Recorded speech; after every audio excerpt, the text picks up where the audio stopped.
the Ellen situation. Yeah. You know, people found out that Ellen was mean, and all these people came out and said, Ellen's actually a bitch. And everybody, whoa, I can't believe it. And she lost everything. She fell apart, disappeared, because people found out that this character that she was portraying in a half an hour on a television show is not really who she was. My buddy Greg, who was one of her writers, was like, she's a piece of shit. And he was like, she's a monster. All these staffers started to come out, not for nothing, but I know a guy, I know him very well, whose sister worked for her, who said, you were not allowed to make eye contact with Ellen in the halls of that show. If you saw her, this is not a nice person. Joe Rogan and Megan Kelly tear down the illusion. Ellen DeGeneres' hidden truths unveiled live. It's like a beautiful name, Isis. Ellen's rough. That's Ellen a is rough like one. an old.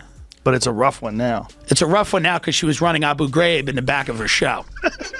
It led to article after article of people being like, Ellen's a bitch. Ellen is a nasty person. In a live TV showdown that's shaking up the talk show world, Joe Rogan and Megan Kelly are joining forces to peel back the curtain on Ellen DeGeneres. Forget the friendly face you've come to know. This explosive collaboration digs deep into the mysteries behind Ellen's dazzling smile and unexpected dance moves. Is there a secret side lurking beneath the glitter? Prepare for a roller coaster of messy, awkward, and downright hilarious revelations that promise to turn your idea of daytime TV on its head. Stay tuned as the drama unfolds and every detail of Ellen's concealed past is brought into the spotlight. When you see, like, a lot of people saying that someone who seems so nice is not nice at all. She doesn't seem nice, but that's people have a very poor judge of character. She doesn't seem nice. It seems forced. People that are like that all the time, she doesn't seem nice. It's very forced. And whatever, you're allowed to be a right. You're allowed to be nasty to people. You're accomplished. You're a comedian. You did the whole thing.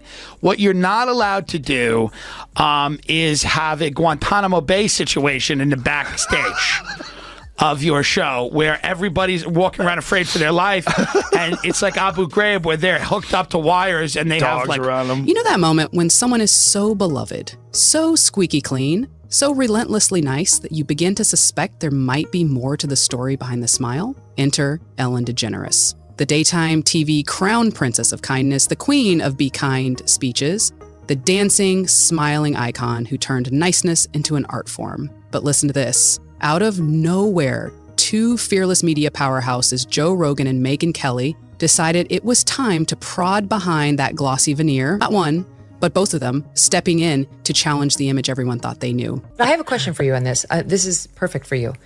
Because I'm seeing this week that there is an attempted comeback by somebody who did not cross one of those fateful lines of the misstepping on their sacred cows of gender or race or sexuality. Yeah. But she was said to be a nasty biatch, and that's Ellen DeGeneres. Yeah. So her show got canceled after she had this testy exchange with Dakota Johnson, where something happened where Dakota said, I had this birthday party, and Ellen said, well, why didn't you invite me? You didn't invite me. And she said, like, no, I did invite you, Ellen. That's not what happened. And Ellen had blown her off and then tried to play the victim on the set with her. Anyway, it led to article after article of people being like, Ellen's a bitch. Ellen is a nasty person. And yeah, you heard that right. Joe Rogan, the podcast king, renowned for grilling everyone from fighters to conspiracy theorists, and Megan Kelly, the journalist who slices through PR fluff like a hot knife through butter, have both taken it upon themselves to put Ellen's kindness to the test. And, spoiler alert, things got messy, awkward, and absolutely hilarious. Let's start with Joe Rogan. His platform is like a giant cultural microscope where nothing escapes his attention, not even the seemingly untouchable Be Kind poster child. But listen to this. Picture Rogan in his no-nonsense style eyeing Ellen and thinking, how does this nice gal's image reconcile with all these backstage whispers? With his keen radar for inconsistencies in celebrity PR narratives, Rogan isn't buying the glossy facade without a thorough examination. all these staffers started to come out, not for nothing, but I know a guy, I know him very well, whose sister worked for her, who said, you were not allowed to make eye contact with Ellen in the halls of that show. If you saw her, this is not a nice person. So she eventually got canceled, but now she's coming back. She's got a Netflix special. That's the right response. Yeah. She's got a Netflix special. And here's the capper. on the promo, and apparently there's now articles out about from people who have seen the preview, she plays the victim. Joe's approach wasn't about trivial celebrity gossip, no. This was cultural archaeology at its finest. He unearthed the whispered rumors from Hollywood's back corridors, stories of a workplace that was less fun and loving and more steeped in tension and toxicity. You know, the kind of environment where everyone wears a smile because, well, your livelihood depends on it. But listen to this. Behind the charismatic public persona, there supposedly lay an entirely different reality. Imagine that. The very same woman who made us all want to groove to Happy was also alleged to have fostered an atmosphere that felt anything but merry. Joe didn't pull any punches, contrasting the warm, kind message broadcast on TV with reports of a cold, dismissive backstage vibe. It was like watching a heartwarming movie slowly morph into a psychological thriller. Just when you thought you knew the script, the plot takes a dark, unexpected twist. Have they made progress with the strike? They're picketing right now, so I think it's the early stages. I would think it might take a little bit with this one. When someone crosses the writer strike, that's some dirty shit. Do they cross the picket line? Yeah, I haven't seen anybody doing that yet. I think Ellen did. I had a buddy of mine who was writing on Ellen. Everybody kind of knows now what she's really all about. And that's another one of those. Like, I'm so nice and I'm so sweet. Being behind the scenes. Rogan's focus wasn't solely on Ellen. He widened the lens to highlight a pervasive cultural trend, the phenomenon of celebrities retailing kindness as if it were a commodity. He pointed to Ellen as a prime example of someone who packages a kind persona, brands it impeccably, and then expects the public to embrace the fairy tale without question. But here's the kicker. When kindness starts to feel like a product, the glossy public show often masks a starkly different private reality. Rogan wasn't subtle in his critique. He called out this trend head-on, arguing that when your kindness is commodified, it's no wonder that the cracks eventually show and people end up getting burned. This is for me. And she actually has the nerve to say that she was run out of Hollywood. This person with $100 million in her pocket. $450 million, according to Forbes. That's a low estimate. Yeah. Because so now she's out there saying, I was run out of Hollywood. She's actually reportedly complaining about how hard it is for women in America with the double standards. Look at Oprah, how hard it is for her. Oh, she's got, like 10 houses, Ellen DeGeneres? Michelle Obama, look how hard it is for women in America. They're hurting. They're going to let her back in, Rob, because she's a lesbian, she's a leftist, and she didn't hit one of their sacred cows. Now, you might think that's enough to ruffle some feathers, but that's only half the story. But listen to this. Enter Megan Kelly, who took a completely different, but no less effective, approach. While Rogan was busy deconstructing the cultural mythos, Kelly was donning her investigative journalist hat and going straight for the corporate jugular. Kelly's method was like wielding a high-powered magnifying glass over Ellen's entire empire. Not just the ever-smiling TV host, but the whole intricate business machine running behind the scenes. She zeroed in on the lawsuits, the employee complaints, and the alleged harsh working conditions, the aspects that often get swept under the rug in glossy magazines and feel-good interviews. Kelly didn't waste any time with pleasantries, opting instead for a no-holds-barred examination of what really lies beneath the surface. Look at it. Oh, well, you know where that is too, right? The similar image to that, right? No. I know Jamie does. What is it? It's on the set of a famous talk show that's now not on anymore. Oh, Ellen? Was that Ellen? Yeah. Really? But just look at the temple and then look at the... Let me see Ellen's background. Instead, Kelly meticulously mapped the disconnect between Ellen's public be kind mantra and the stark corporate reality behind the scenes. While Ellen's cheerful facade might have given the impression of a curated daycare, the truth appeared to be closer to a pressure cooker, where production demands, ratings battles, and relentless deadlines left employees navigating far more than just scripted lines. Listen to this. The reported dismissiveness toward staff concerns wasn't exactly a display of kindness. It was something far less palatable. Kelly didn't stop there. She also took aim at the media for often tiptoeing around Ellen's controversies, shielding the celebrity brand instead of subjecting it to real scrutiny. By bringing those contradictions into sharp focus, Kelly shifted the spotlight away from staged smiles and polished interviews and turned it on the messy human reality underneath. It wasn't about chasing scandals. It was about peeling back the layers of celebrity branding to expose what really lies beneath. She's a leftist, and she didn't hit one of their sacred cows. Nastiness, that's their bread and butter.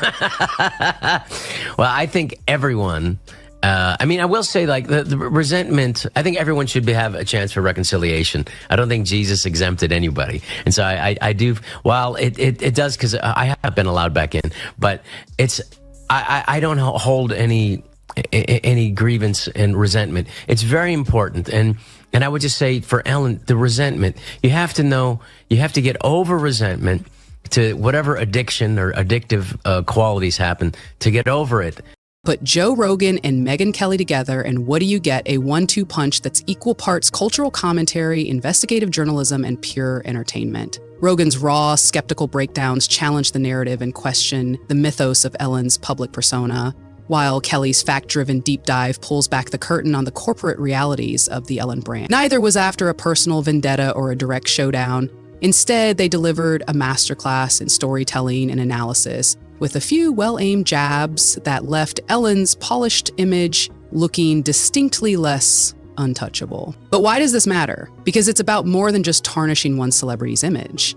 It's a window into how we consume celebrity culture. We often swallow glossy narratives without a second thought, ignoring the messy, complicated, and sometimes hilarious truth lurking behind the facade. But listen to this. Behind every Be Kind slogan, there might be an entirely different story waiting to be told. And don't get it twisted. This isn't some mean-spirited witch hunt. It's more like pulling back the curtain on a meticulously choreographed magic show. The sparkle is real, but the smoke and mirrors are too. Her and Bush are jumping around. I mean, that's right. She was buddies with Bush. That was like she's one of the a first CIA agent. Stephen Paddock. And do not ask me for sources, but Stephen Paddock. Who's that? He was the guy that shot up the Vegas concert. That was a very tragic thing. Listen to this. The only guy that saw Stephen Paddock alive, his name is Jesus Campos. He was a guard at Mandalay Bay. He got interviewed nowhere else. You know where he got interviewed in the beginning? Ellen. Really? Weird. And then they went on, if you could find that clip, they went on with a weird like diagram of how it happened, and Ellen's like showing the people how it happened. Not like an emotional, like, how are you feeling? How are you holding up? It was a weird diagram of like, and then he went to the left and to the right. It was very strange to look. What the hell's going on? This is a daytime show. Joe Rogan and Megyn Kelly's combined efforts are like that friend who tells you the brutally honest truth when you're about to make a questionable life decision. It stings, it surprises you, and maybe it even makes you laugh a little. But listen to this. The revelations don't merely dent a celebrity's pristine image. They force us all to take a closer look at the narratives we so casually accept. So what does this mean for Ellen's legacy? The Be Kind crown now shows a few cracks, and her daytime kingdom is shifting from a fairy tale to a realm of reality TV drama. Fans might start scrutinizing those dance moves and sweet smiles with a newfound skepticism. And perhaps, just maybe, other celebrities will begin to sweat under the microscope, learning that when kindness becomes a brand, it's no longer a get-out-of-criticism-free card. Here's the twist. Neither Rogan nor Kelly had to face Ellen head-on to land these jabs. There were no dramatic showdowns, no feisty Twitter feuds, and no frantic attempts at damage control. But listen to this. They delivered their blows through sharp observations, thorough deep dives, and an unwavering readiness to call out what they saw. This is how you expose someone today. Not with manufactured drama, but with hard-hitting facts and fearless commentary. That should tell you uniform. something. Yeah. Like, that's an odd look with all those buttons. Like, why do you have so many wrist buttons? It was given to her in Langley. The only reason why you have that many wrist buttons if you're looking at clothesline somebody. Yeah, look at her. Look at her. Everyone says she looks so friendly. She looks friendly. Yeah, she does look very military. Yeah, she's a militant woman. With a very expensive watch, She dealt with a lot of discrimination when she came out. It was very sad, but then she joined the CIA. Her house got broken into while she was at home. Really? Yeah. She got a dope place in Montecito. And they broke in while she was there. Yeah. And those people are still being tortured to this day. Probably. They're still in an underground jail. Yeah. So here's the real kicker about this whole Joe Rogan and Megyn Kelly double whammy exposing Ellen DeGeneres. It's not just about one celebrity getting its tea spilled, but listen to this. It's a much bigger deal. When these two heavy hitters from totally different media universes join forces, whether by design or by coincidence, they shatter the echo chamber where celebrity stories are either worshipped or conveniently swept under the rug. Their combined approach forces us to question the shiny narratives we're sold and reminds us that sometimes the only way to cut through the glitter is with hard-hitting facts and fearless commentary. Imagine this, Joe Rogan, the mastermind behind a podcast empire that gives voice to conspiracy theorists, fighters, and a whole spectrum of unfiltered geniuses, standing firm on the counterculture front lines. Then there's Megyn Kelly, a polished, buttoned-up journalist known for slicing through political spin and dodgy PR facades with razor-sharp precision. But listen to this. When these two heavy hitters combine their forces, it's like tossing a rock into a perfectly still pond and watching it unleash a tsunami instead of mere ripples. Together, their contrasting yet compelling approaches don't just stir the pot, they upend it entirely. Also I'm to just admit like, your of mistakes. all people on earth to be feeling sorry for herself, Ellen DeGeneres should not be on the list. She should at least, but make a real apology and do it. There's no apology. It's just woe is me. I was run out of Hollywood as she speaks from this grandiose stage on Netflix. Hello, you haven't been canceled if you are doing a Netflix special. She got $20 million for the one before this. I'm sure she's fine. Joe exudes that skeptical, let's not buy the marketing vibe that his audience adores, the crowd that revels in stripping away the layers of cultural hype to expose the underlying BS, even if that BS is hidden beneath a choreographed dance and a heartwarming "Be Kind" slogan. But listen to this. While Joe's busy questioning the glossy narratives, Megyn applies her precise journalistic skills to sort through lawsuits, internal memos, and employee grievances, crafting a down-to-earth picture of what's really simmering behind Ellen's trademark smile. Together, their distinct perspectives form a potent feedback loop that challenges the very foundations of celebrity worship, forcing us to re-examine the stories we're fed. And why does this matter? Because the public isn't just idly snacking on popcorn anymore. Thanks to Rogan and Kelly, a surge of renewed curiosity and skepticism is rippling through the masses. People are beginning to question how much of what we see is nothing more than PR smoke and mirrors. How genuine is the kindness peddled by the entertainment industry's marquee names? The once idealized image of celebrities as flawless, saintly icons now seems a bit outdated and naively simplistic. This isn't just Ellen's problem. It's indicative of a broader cultural shift. Fans are increasingly demanding authenticity, warts and all, and they're hungry for stories that dig beneath the shiny surface. This emerging scrutiny pops the celebrity culture bubble, revealing the gap between a polished public persona and the messy private reality that exists behind the scenes. It forces us to rethink how we consume entertainment and idolize public figures. When a "Be Kind" slogan proves to be nothing more than a brand strategy rather than a genuine lived philosophy, it transforms from a source of inspiration into what feels like a savvy sales pitch. People aren't just laughing or gasping at the drama, they're taking a moment to reflect on what authenticity really means in an era saturated with social media filters and slick PR campaigns. But listen to this. None of this unraveled with Ellen storming off stage or engaging in Twitter wars. There were no face-to-face, dramatic confrontations, or heated shouting matches on live TV. Instead, the exposure came through incisive analysis, masterful storytelling, and a healthy dose of skepticism, the kind that actually invites you to pause and ponder rather than simply click away. This approach isn't your run-of-the-mill celebrity feud. It's a refreshing break that challenges us to rethink how we consume entertainment and question the polished narratives we're so often fed. Looking ahead, this shift could trigger some pretty wild ripple effects. Fans who once followed Ellen's every move without question might begin scrutinizing other celebrities with similarly spotless images. The spotlight could swing toward revealing the complex realities behind other polished brands, making it challenging for any "Be Kind" act to slip by unexamined. In fact, this trend might well usher in a new era of celebrity culture, one where authenticity isn't just a buzzword, but a demanded standard that everyone in the spotlight must meet. Maybe that's why Ellen's nice empire suddenly seems a bit unstable. Audiences are over the charade of manufactured kindness and are craving raw, genuine humanity. But listen to this. The combined force of Joe Rogan's counterculture swagger and Megyn Kelly's unyielding journalistic scrutiny isn't just about dragging Ellen through the mud.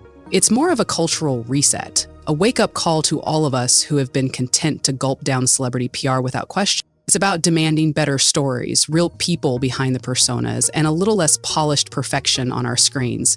And honestly, that's way more satisfying than any reality TV drama. At the end of the day, this whole saga reminds us that in a world obsessed with image, the truth always has a way of sneaking out. Sometimes with a little help from unexpected allies like Joe and Megan. And if Ellen's legacy takes a hit along the way, well, maybe that's exactly what needed to happen. If exposing the cracks in our favorite fairy tales is the price of progress, then bring on the roasting and let the real stories shine through. So next time you see someone preaching kindness from a stage or a screen, remember, it's always worth asking what's really going on behind the curtain, because sometimes the nicest smiles hide the messiest secrets.